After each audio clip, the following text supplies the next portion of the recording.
In today's video, I'm going to teach you how to send a custom offer on Fiverr. By the end, you'll know exactly how to find your inbox, draft a clear proposal, choose the right payment structure, and send it with confidence.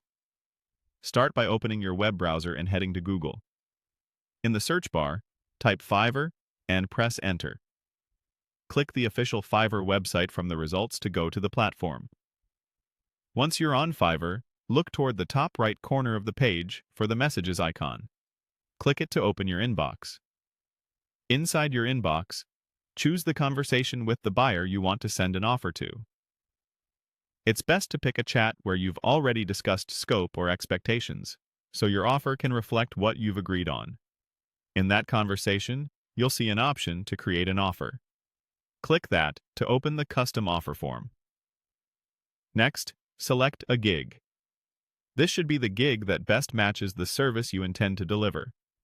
Selecting the most relevant gig ensures your offer aligns with your existing packages and helps set correct delivery expectations. Now, choose how you want to get paid. You can request full payment once the project is completed, which works well for smaller or straightforward tasks. Alternatively, you can break the project into milestones, which is ideal for larger or multi-phase work.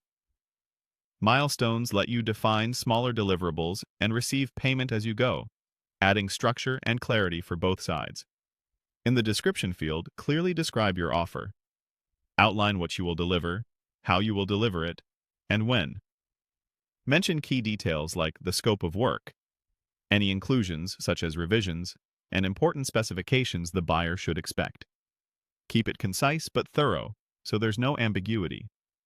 Avoid vague phrasing and focus on measurable outcomes, like file types, word counts, or feature lists when applicable. Next, enter your offer price. Make sure the amount reflects the full scope you just described and any complexity or extra time involved. Consistency between the description and the price helps prevent misunderstandings. If you chose milestones, set the total price and ensure each milestone's value adds up accurately. When everything looks good, click Send Offer. Your offer will appear directly in the chat, where the buyer can review it, accept it, or ask for adjustments. If they request edits, you can revise the offer through the same conversation, keeping all details in one place. That's it. Your custom offer is on its way. With a clear scope, the right payment structure, and a professional description, you'll set yourself up for a smooth project from start to finish.